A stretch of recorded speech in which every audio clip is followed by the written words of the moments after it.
Welcome back, everyone. Today I played in the grand finals of the Fischer Random World Chess Championship here in Reykjavik, Iceland. Now, as you guys know, I qualified to the finals after beating Norbek Abdusattorov yesterday, and today I was paired against a Russian player, Ian Nepomniachtchi, who will be playing for the World Chess Championship in February or March of next year. Anyway, let's jump right into the game. So obviously, a typical 4-game match with two different unique Fischer random positions. So in game 1, I started with the black pieces, and this meant that I was going to have white in games 2 and 3, and then black again in game number 4. So away we go. So the first game starts with Jan playing pawn to b4, and now I play b5. Now it's worth noting, as I've said in other recaps of Fischer Random, generally when you have a rook and a queen in the corner, you're trying to either push the b or the a pawn because it opens up either space for the queen to come out with a4 or with b4 to open up the diagonal. So Jan plays b4. Now I play b5 here. And we get pawn to a4 played by Jan. Now, one thing that's interesting is before the game, I did analyze very briefly with Grandmaster Wesley So, the former Fischer Random World Chess Champion. Now, what we concluded, oddly enough, is we thought a4 was a mistake. So after takes, and e6, we felt that the black queen was very strong on g8, while the pawn on b4 was a big target. Of course, as you see from the computer evaluation, neither of us understand anything about Fischer Random, because the computer actually thinks that white is better. So Jan plays knight c3 here. Now I go knight to g6. Knight g3 is played, and now I play this move f5. Now, I don't know if f5 was a great move. I think in Magnus's game against Norbek, he played something like bishop e7 and castles immediately, and it's probably about equal, but I kind of thought that f5 made sense because, first of all, I can maybe attack the knight with f4. I have ideas like knight f7 to bring my knight from d8 into the game, and additionally, if I ever go knight c6 here, white will just play b5 and target the knight, so I thought that f5 made sense just to create the square. So now we get pawn to e3 played here by Jan, and now I play bishop to e7, b5 is played, and now I castle. The idea behind b5, obviously, is to stop me from playing f4 here. So now I castle, threatening f4 again, and Jan plays this move rook a1. Now here, after a brief think, I decided to just play this move pawn to f4. In retrospect, I mean, it obviously worked out for me, but I felt that I probably should have played rook b7 instead, simply guarding the pawn on a7. At any rate, I play f4. Jan goes knight to e2. We trade on e3, and now I play this move pawn to c6. Now the idea is quite straightforward here. If white trades on a7 after queen takes and rook takes, c takes b5, black is probably very slightly better here due to the lack of development and the fact that I can bring the knight out to c6 with tempo, and then maybe down the road even knight b4, targeting the pawn on c2. Also, additionally, keep in mind it's a match format. I'm playing against Ian Nepomniachtchi. Jan is not a player who likes endgames. He likes a lot of dynamics, complications, and I was pretty confident he would not want to go into an endgame, especially in game number 1 with the white pieces. So after c6, he plays this move knight to d4, which isn't considered that bad by the computer, but objectively for us puny humans, I don't think it's a great move because of what I did, which is I play pawn to c5, attacking the knight. Goes knight f3, I play bishop f6, targeting the knight on c3, and now he plays a strange move rook a3, which I think is a mistake. I think that Jan probably should have played bishop b2, and after I play a move like d5 here, I felt that he can maybe just take the pawn on a7, and he should be okay. And if I play rook b7, for example, I thought he could go knight d1, and I'm not really sure that if white is better or not, but white should not be in danger.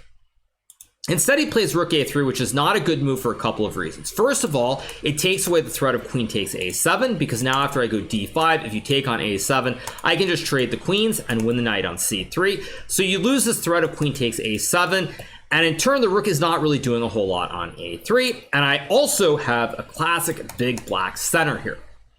So Jan plays bishop to e2, trying to castle his king out of the center.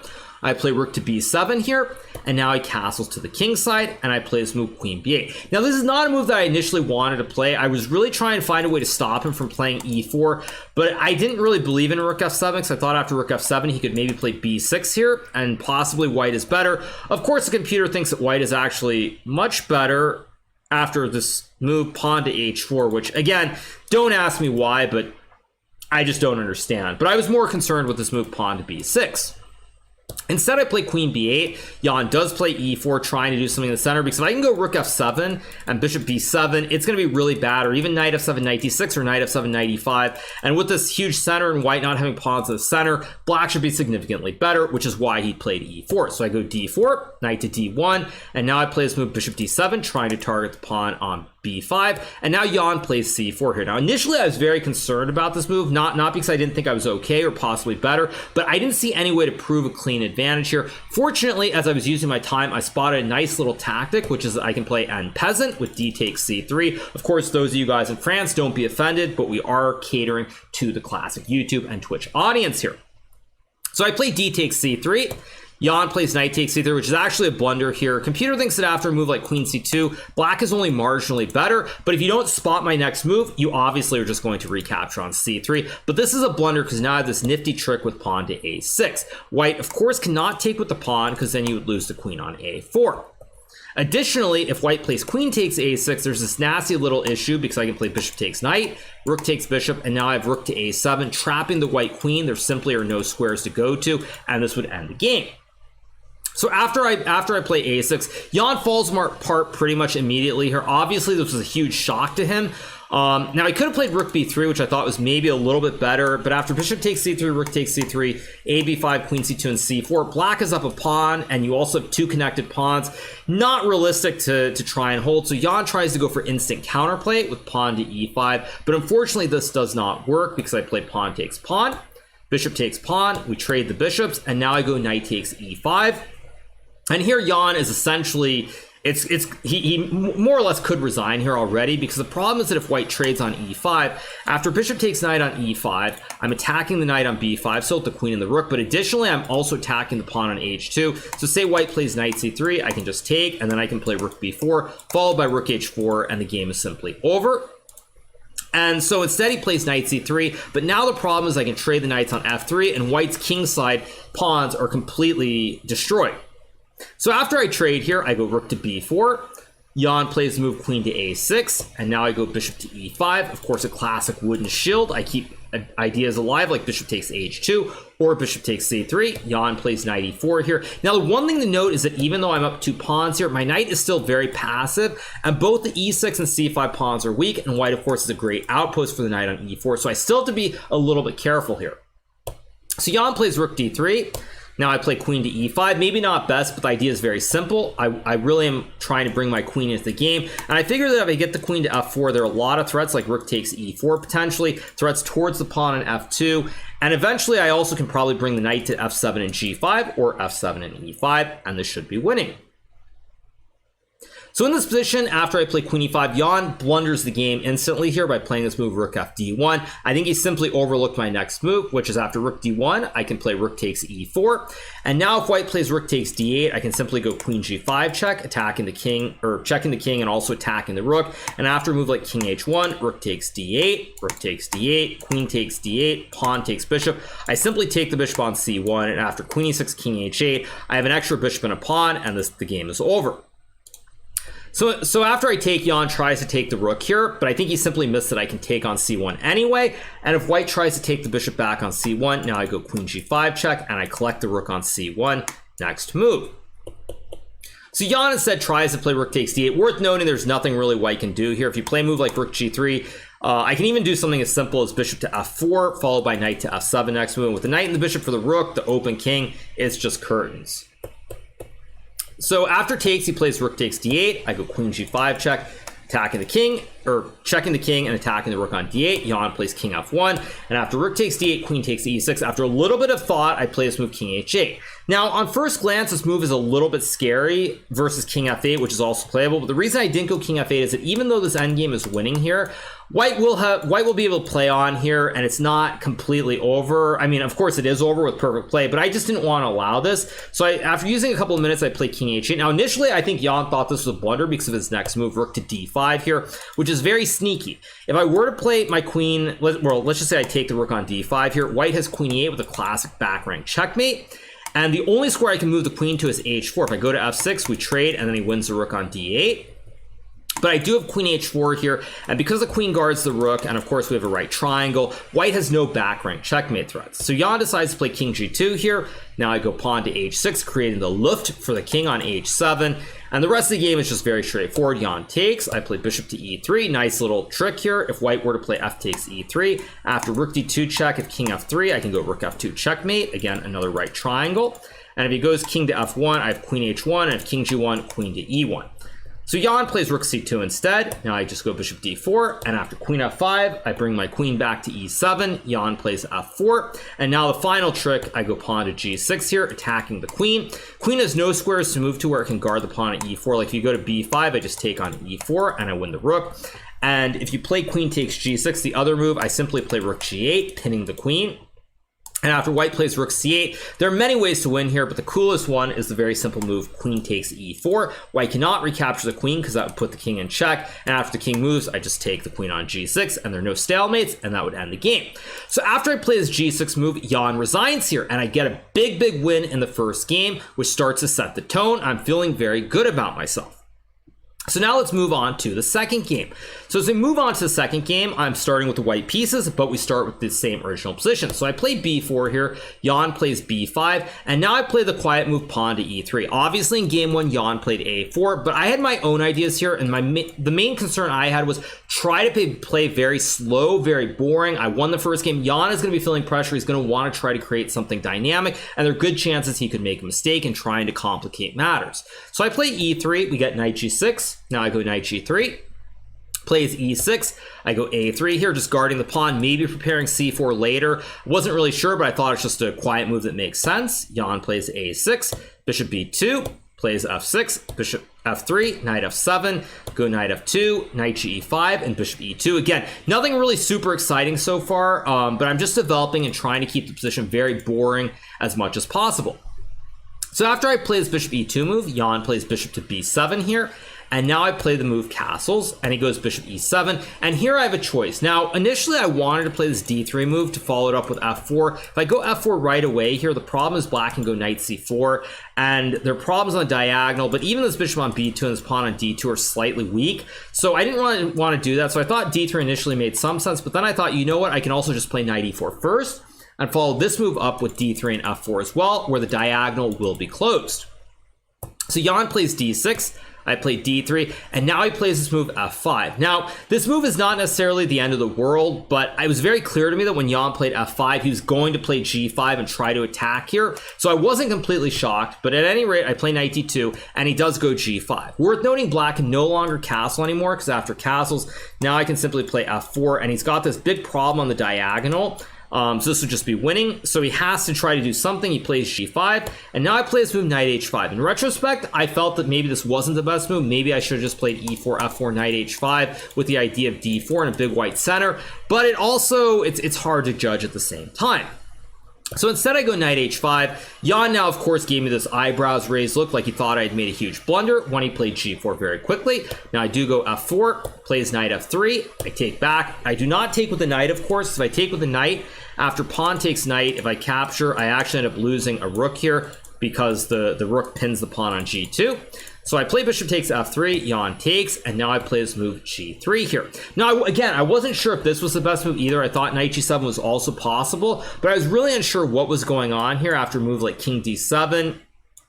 Or wait, not king d7, sorry, what did I see here? Oh no, sorry, king d8, and if I play knight f3, I think there's e5 here, and it's very, very wild. I don't really know what on earth is going on, but this is very, very complex, and I just simply didn't want to go into that. So instead I play the quiet looking g3, and the reason behind this move is very simple. Black has to prove something very quickly because I have a very simple idea of playing rook e1, e4, and then just gobbling the pawn on f3. So Jan plays rook g6. Now I play knight to f6 here. Initially, I wanted to play rook e1, but after rook to e1, I actually thought that black would just castle here. And after a move like e4, for example, I thought there was something. Actually, maybe it wasn't castle. Maybe here. I thought maybe he had some move. Maybe it was rook to h6 potentially. I don't exactly remember what I saw. Obviously, it's been a long day, and I'm just doing my recap now. But there's something I was worried about, and so I thought knight f6 made more sense because also it eliminates the possibility of black castling here. And the bishop can also go to h4 to guard the g3 pawn. So Jan plays king d7. Now I go rook e1, continuing with my idea of playing e4 and capturing the pawn on f3. Goes rook g8, and now I play e4, and Jan plays this move e5, trying to create chaos. So now I take on e5, he checks, I go king h1, and he plays f takes e4 here. And now I play this move knight takes e4. As soon as I played this move, I was very unhappy with myself because I had a feeling that either e6 or d takes e4 were better. And when I took, I realized that even though I think I'm much better, it leaves this diagonal open for the rest of the game. So after I take, Jan plays rook e8, I play rook f3, he takes on e5, we swap, and now the dust is somewhat settled here. I'm up a pawn, but the problem is that this diagonal is always going to be an issue because I can never really get rid of this bishop on b7. So now I go rook f7 check, Jan plays king d8, I play this move queen to c3, targeting the pawn on c7, he goes bishop d5, guarding. I play rook takes h7, and now Jan plays rook f6. Now already here, it's very, very tricky to play for a couple of reasons. First of all, black has big threats like queen to f2 or rook to f5, and my king again is still very open. And black's king is actually relatively safe here on d7. Sorry, on d8, because if I check, he can always just go back or even play king c8 and king b7 down the road, and it's not really clear what I'm doing. At any rate, because I was low on time here, I do check. I make the check. He goes king to c8 here. And now I play this move rook e7. Now, if I had realized that there was this move rook e to f5 here, then I would never have played rook e7 because my initial intention in this position was to play this move rook to h5. Although, maybe it's wrong because after queen f2, maybe it's actually not correct after queen f2. But initially I wanted to play this, but then I thought in the game, after rook e7, I get a better version because there's no queen f2 because queen takes c7 would be checkmate. But after rook e5, I suddenly realized it's now very, very scary because black has ideas with rook f1 due to the double stack. Queen f2 is still maybe an idea. My king is very iffy on h1 here. So I played d4, closing down this diagonal, but at the same time, now this weakens the knight on e4. Jan plays rook f3, which is a mistake. During the game, I was actually very concerned about king to d8. I think if he had played this move, I was going to go king g1. And after king e7, knight f6, king f6, queen e3, I wasn't sure what was going on, but I thought the queen was kind of a little bit weak here on f6, and I thought I could save the game. For example, if black blunders with king g7, I can now go g4, tickling the rook on f5, and when it moves, I have queen g5 check, winning the bishop on d5, for example. So I thought that I was maybe okay here. I wasn't really 100% sure, but I thought that I had chances at least. Fortunately for me, Jan played rook f3 pretty quickly. I go queen d2. Goes rook f2, I go queen d3 here. And now again, he misses an opportunity to play king d8. Instead, he plays rook 6 to f3.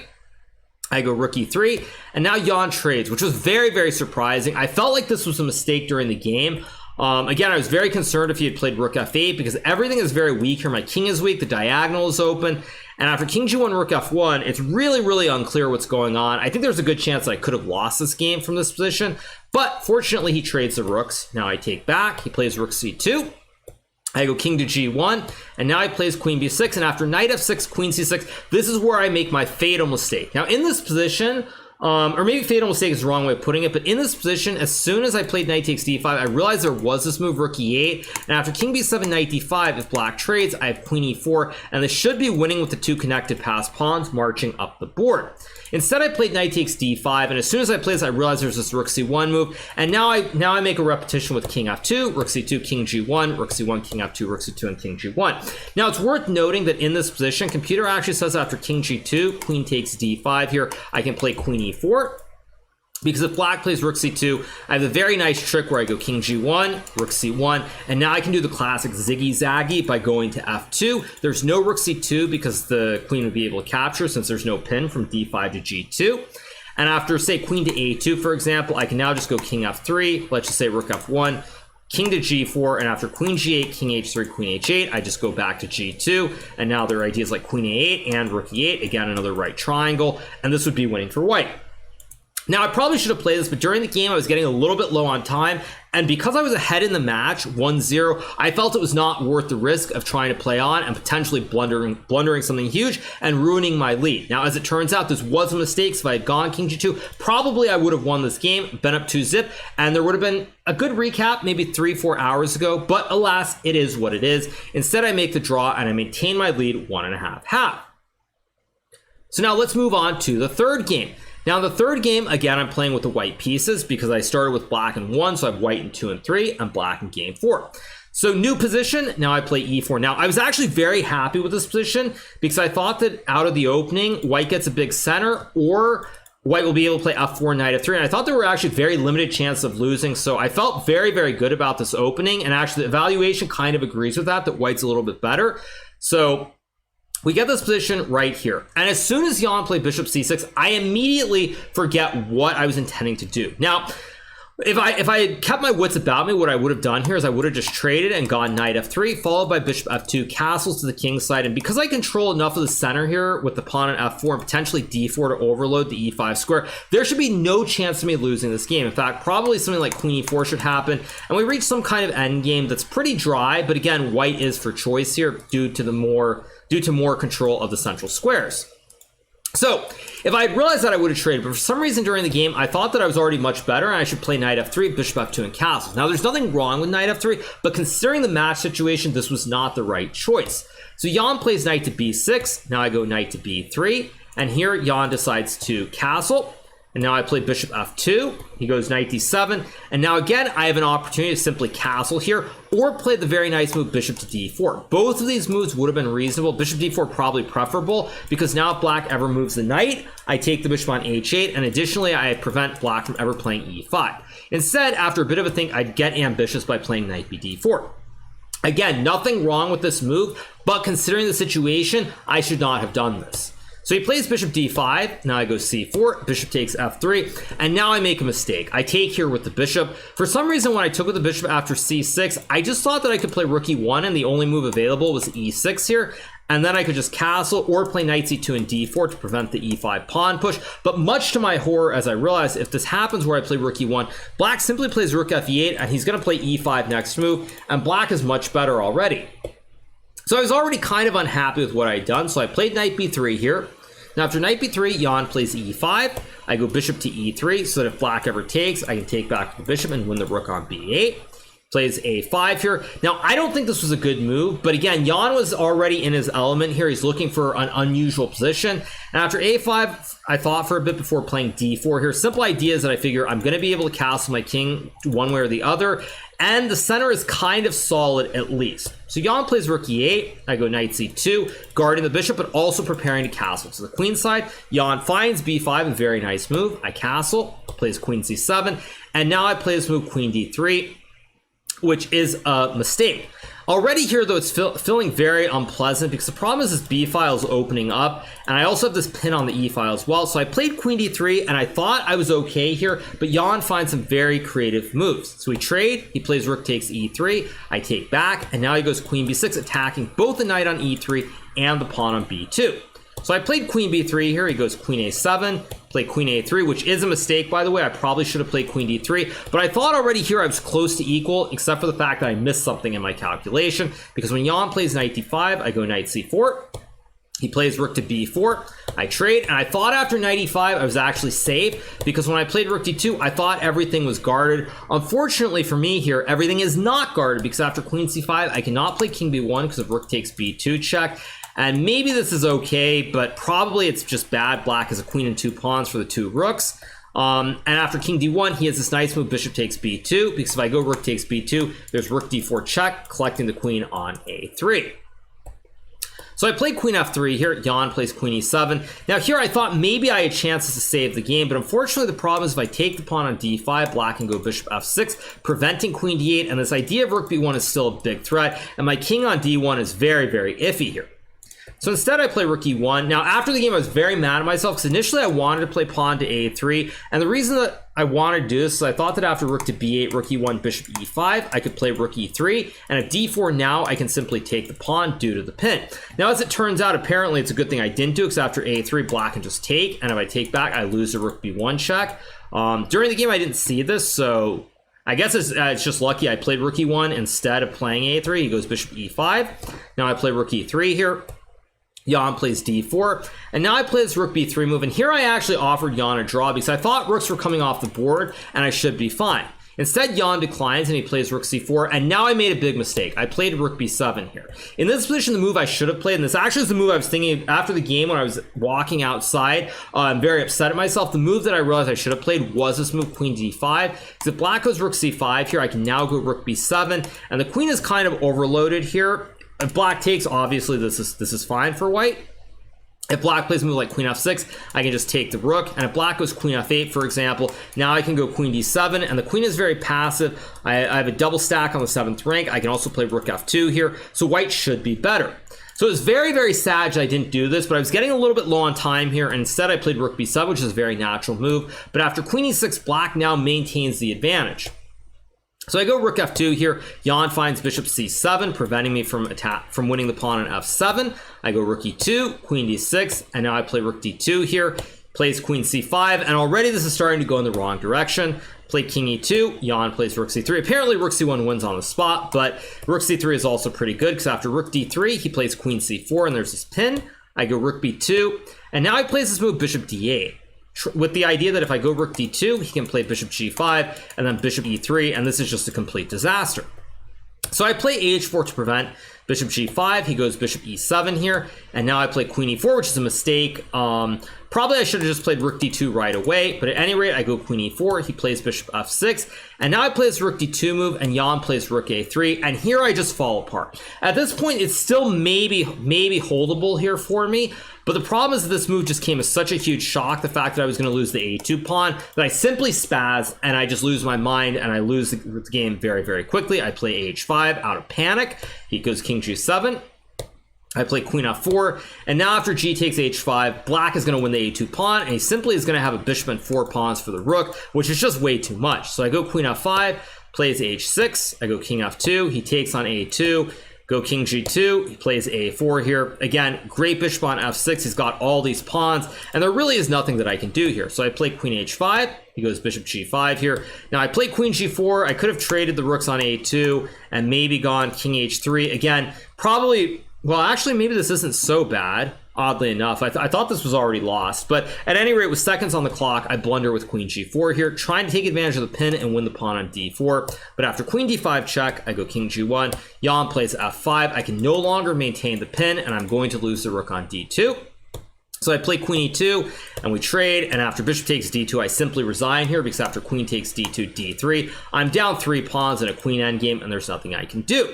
So this is a huge disaster for me. Obviously, like I said, I felt very good about the position. I thought white was better from the start. So to lose control, and not only lose control, but lose the game and end up with a tied match, made me feel very, very unhappy, because now as we go into the 4th game, not only do I have the black pieces, having lost the previous game with white, but I also think white is much better from the starting position. So I knew it was going to be difficult. Fortunately for me, Jan does not repeat my first move here. He plays this move g3. Now, as I alluded to in between the game, or not in between the games, but every 2 games when I was looking before the first game and then before the 3rd game, one of the reasons that Wesley and I concluded that e4 is the best move is we felt that moves like f4, g3 allowed black to play d5. So I was very concerned about what I would do if Jan played e4, but again, fortunately he played g3, and because of what Wesley and I had thought before the game against these moves, that they're moves like d5, I just played d5 here. Now after d5, Jan plays knight b3. He could have played e4, actually transposed back into our first game, but he goes knight b3, and now after g6, I was already quite happy here because I felt like white is not getting a big center. If white plays a move like e4, I can actually trade and maybe go f5 and then e5 and claim the center myself. And if white plays a move like d4, which happens in the game, now it's somewhat symmetrical, and white will never really be able to take the center because we're probably going to have to develop our knights to f3 and f6. So I go knight to b6, Jan plays knight f3. Worth noting, if he plays e4, I don't know if this is an idea, but I can maybe play his bishop b5 move to tickle the rook on f1, and after knight e2 takes knight f6, it feels like black is getting developed very, very quickly. I've got a great bishop on b5, I can play queen d6 and castle kingside, and I'm just very optimistic already.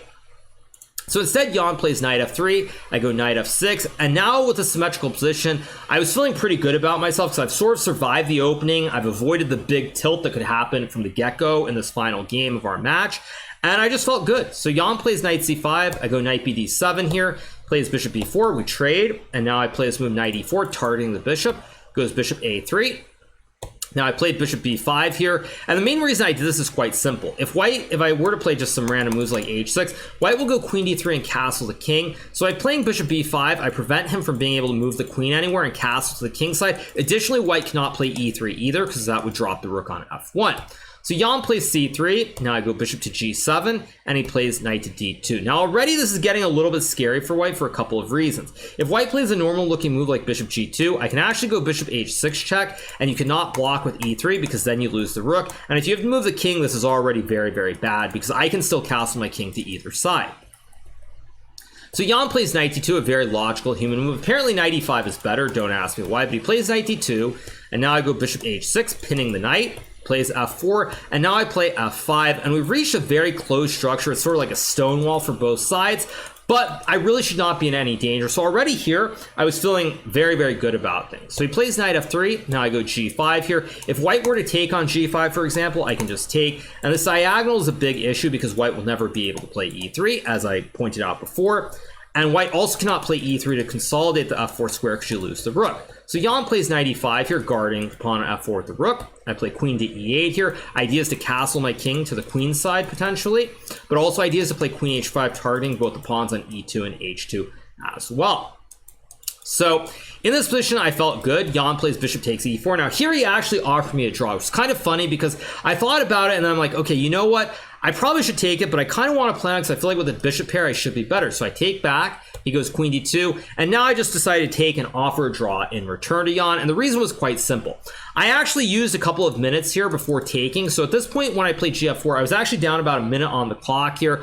I just wasn't sure what was going on after g takes f4. I know the computer likes black here, but I felt that after a move like rook f5, rook f2, for example, say I go bishop g7 and he castles, white is going to play e3 and rook g1 and rook g2 with the double stack, and I didn't actually see why I should be better here, so I thought, you know what, it's not worth it to take the risk. I'm down on the clock. Even though I feel like I should be better in the position, I'm not convinced how to do it, and I'm obviously not a computer, so I thought the pragmatic decision was just take the draw. You've stabilized after the loss in game 3, and move on to the classic Armageddon, or Armageddon as we say it in classic English. So let's move to the final game. Now, before we get into the specifics of this final game, I'll just talk about the format. So having tied our match 2-2, we now go to Armageddon where you bid on the time. Now, players are starting with 15 minutes. So hypothetically, you could bid anywhere from 15 minutes all the way down to 1 second. Of course, with no increment for the entire game, you have to judge very, very carefully how much time you're going to bid. Now, in this situation, I really was drawing upon my experience in the Rapid Chess Championship on chess.com, where in the semifinals, I played against Ian Nepomniachtchi, and in that situation, I believe it was a 10-minute game with no increment from the start, but I believe that I bid 7 minutes and 30 seconds. Jan actually bid 10 minutes exactly, so I got the black pieces and draw odds, but I went on to lose that game. So drawing upon that theme, I felt like, you know what, I would rather be black in the Fischer random because I felt like it's easier to just play symmetrical chess for the most part, but I don't want to bid too low where I could potentially get cheese and just flag and lose the game. So by reasoning it out, I felt that the best time that I could bid was around 14 minutes, down to maybe 13:30. I felt that if I gave more than 90 seconds, I probably would lose the game or I would feel very uncomfortable. So I decided when all was said and done, you know what, I'm gonna bid 13:59, because the reason for that is quite simple. If Jan gets the white pieces, he has to bid more than me, obviously. And I felt that I'm giving him a minute advantage if I have the black pieces. And if he underbids me, I'm going to have at least a minute time advantage. And I felt like it is what it is. I didn't really want to go lower than that. So as it turns out, I bid 13:59, but apparently, as I was told before the bids were revealed, you could only bid a quote-unquote even number. So I said, okay, whatever, I'll just make it 14 minutes. Much to my surprise, Jan actually bid 13 minutes, which meant that we play the Armageddon game where I have white with 15 minutes against Jan with 13 minutes, no increment, but I must win this final game. So before the game begins, we also were given 5 minutes to look at this. I looked at this very briefly with Wesley, nothing in depth. But we felt that with the bishops in the corner, you have to open some diagonals. So I played b3 here, Jan plays b6, and now I play e4, Jan plays e5. Now it's worth noting before the game, when we looked for all of 5 seconds, Wesley and I felt that in this position after f4, f5, we thought that after takes, e takes f5, white is winning some material and white should be much better here. Now, you know what's really funny is that white Oh, white apparently is much better, but we looked at this for 5 seconds and then we moved on to another line. But at any rate, this occurred in the game, and so I take, and after bishop takes h1, I was suddenly confused because I thought I should be better here, but I realized there isn't anything instantaneous, although it's kind of funny looking at this now, because white actually is much better if I play queen takes e5. Now, I rejected this because I thought after takes, knight to e3, Jan could play knight g6 here. And after I moved the bishop to c3, I thought he could go f4, and he's okay. But apparently I could play this wild move, knight to h3, and I'm much better? Okay, I don't understand why I'm much better. Again, during the game when I was thinking here before I played my move, I just thought that if after takes, knight g6 and f4, pawns are coming off, and it's just very, very equal. And with very limited time advantage, Jan should be able to play all these moves very, very quickly. So it's kind of shocking. But at any rate, I play bishop takes e5, just trying to keep queens on the board. Jan takes, I go bishop c3. Now we get bishop c6. I play knight to e3, attacking the slight weakness on f5. Jan plays queen to h5. And now I play queen f2, which is already a mistake. Apparently I should just go queen e2. And after takes, if knight e7, now I have knight d4. And I should just win the game. Very poor, very poor. Instead, I play queen f2 here. Jan goes knight to h6. Now I play knight to e2. And already here after knight to e6, black is pretty much equalized. As you can tell, it's a very symmetrical kind of position. There are no weaknesses for either side. And I was already very unhappy. But the show goes on. So now I play rook to f1. Jan plays king to b7, and now I play pawn to d4. Idea of playing pawn to d5. Now this is not a good move, but I have to do something to create an imbalance, or else Jan will be able to just play a lot of instant moves and draw. Jan plays knight g4, which is a great move, and now I gamble by playing queen takes f5. Now I did not want to do this. Initially, I played d4, and I thought if he goes knight g4 in a must-win game, I probably will just take. But if I take, I was actually very concerned by queen h6. I thought that maybe I could go... After I could maybe play bishop d2, and after knight e3, maybe queen d3, and I thought I have some chance. Oh, I don't have chances. He just goes queen h3 and wins the game. So I'm actually just terrible at chess, but this was my hope. So actually, wow, I just missed this. I thought after queen h6, I was going to do this and win the knight, and I thought it was maybe okay. Fortunately, Jan didn't do this, because if he had found this, I would have just lost the game, and I would have lost the match. Instead, he plays queen takes f5, which is not necessarily bad per se. But now at least we get to an end game and the show goes on. So here Jan plays rook f8. Now I go knight to e3 with the idea of d5. And this is sort of the start of where Jan loses control. He now plays bishop to e4. This is also not a bad move, but he should have just played d5 and then rook e8 or rook f3. And again, black should never lose this position. Instead, he plays bishop e4. And now I play pawn to d5, attacking the knight. He goes knight to g5. Now I play knight f4, developing the knight, also closing this f file for the rook on f8. We get rook b to e8. Now I play king b2. And Jan plays bishop f3, also another dubious move here. He should have probably played d6 just to prevent my idea. And black should really never be in any danger here. Instead, Jan plays bishop f3, and now I get to play pawn d6, and now there start to become some chances for me, because if black plays pawn takes pawn, now I can go knight to f5 or knight to c4. Both these moves are playable, and it gets very, very tricky here for black. So Jan ends up playing this move c6, which is probably the worst move here. He probably, if he was going to push the pawn, should have played c5 so he can go king c6, but after knight c4, it still remains a little bit tricky. Instead, Jan plays c6. Now I go knight to c4 with the idea of playing either knight e5 or rook to e7. Knight to e4 is played by Jan, and now I go knight e5. And now with these knights here on f4 and e5, it starts to get very tricky. Black is still probably okay here, but you have to be very, very careful here. Now, I was actually shocked when Jan did not play knight takes d6, but I suspect he was concerned about this move rook h1, which doesn't actually work, but it looks very dangerous because after takes, you'll notice that suddenly knight is trapped here on h2, but there are a couple ways black can play. Black can play, I think, knight b5 or knight e4. Also, you can go rook takes e5 and knight f7, and this should be enough to save the game. At any rate, Jan plays knight takes c3, and now after king takes c3, I started to feel very, very good about myself, because even though we don't have the time showing here, I was up maybe a minute on the clock, but Jan has to be very, very careful and very, very precise, because he has this knight on the edge that's not in the game. He has a weak pawn on d7, and this pawn on d6 is very close to the end of the board already, and there are a lot of issues to deal with. So Jan here plays bishop g4. Now I go rook e3 instantly. Plays this move h5, which is a blunder. He probably should have gone bishop f5, but even after bishop f5, rook e1, it's still very, very scary to play, and Jan is going to have to use a lot of time here. So instead he plays h5. Now I go rook b e1, and there's a very dangerous threat here. If he plays a move like a5, I can go knight takes g4. If he takes back, he loses the rook on e8, and if he captures the rook on e3, I can just take with the knight, and I have an extra knight.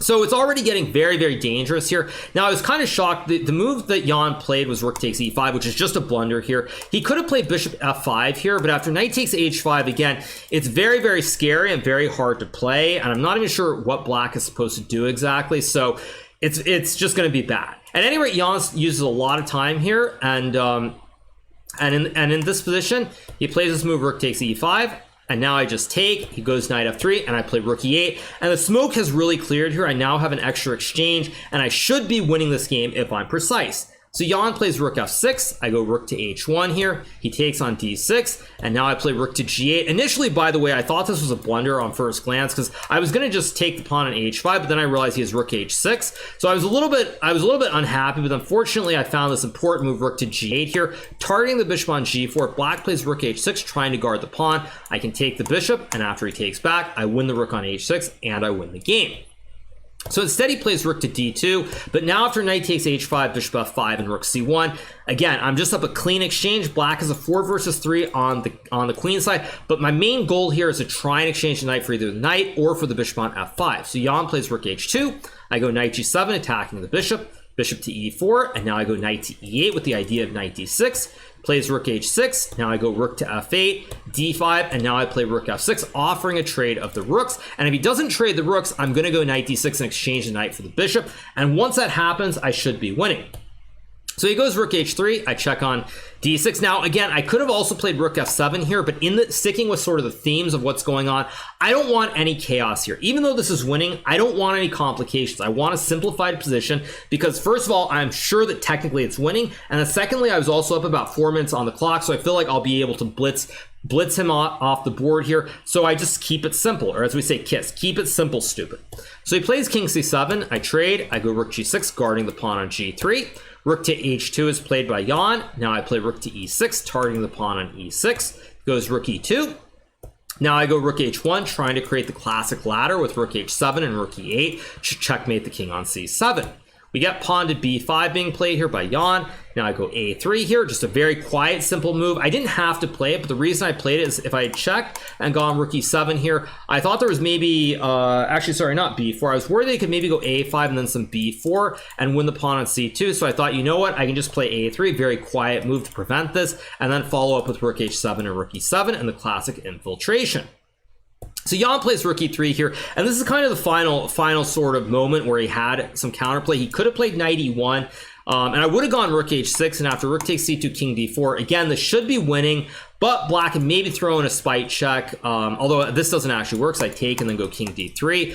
But he would have maybe had a glimmer of hope. At any rate, Jan plays rook e3, I go king b2, plays knight d4, and now I go check, king b6, rook e to e7. Now my idea is very simple. I want to go b4 and checkmate. So if black plays a move like rook e2, after b4, the game is pretty much over. Let's say he takes on c2, I go king b1. There's really nothing black can do here. Say he just moves the rook, I go check, check, and then classic checkmate. King has no escape square on c5.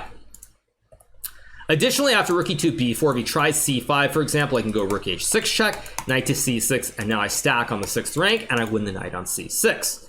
So here Jan plays king c5, and now I play rook to d7. Now b4 would have also won here, but I go rook d7 with the idea of rook h5 to win the knight on d4, and now he plays knight f3. At this point, it's already basically over. There's no way for black to really continue the game without getting checkmated. If he goes knight f5, I can play rook h5, rook to f3, and then g4, winning the knight on f5. So he plays knight f3 here, and now I spot the mating theme with pawn to b4. Of course, if he goes to b6, I check, and it's the same checkmate pattern here with no square. And after king c4, I play this move rook to h5, and black has no way of stopping rook c5 checkmate with the pawns on a3 and b4 guarding each other, and Jan has to resign here. Maybe he can prevent mate for a couple of moves, but it's basically hopeless at any rate. So Jan resigns here in this Armageddon game, and with that, I become the new Fischer Random World Chess Champion. Obviously, I'm very, very happy with the result. The way I got there was a little bit shaky at times. At any rate, I do get the job done. I win the tournament. I become the new Fischer Random World Chess Champion. I win the grand prize of $150,000. So all's well that ends well. And I hope once again you guys have enjoyed these recaps. I will be traveling to Toronto to play in the Chess Global Championship, which begins on November 2nd, I believe it is. I will be playing in the Elite 8 match against Jan Krzysztof Duda from Poland. I hope to do a recap of my match and hopefully future matches there. But for now, I'm just going to enjoy being the Fischer Random World Chess Champion, and we will keep moving forward. Again, I hope you guys have enjoyed all these recaps from Reykjavik, Iceland. A big shout out to Lee Chess specifically. I did qualify for the grand finals from their event. Without that opportunity, I never would have been here and I never would have become the world champion. So I do have to give credit where credit is due. At any rate, I hope you guys enjoyed the recap, and I'll be back soon with more chess content. See you guys.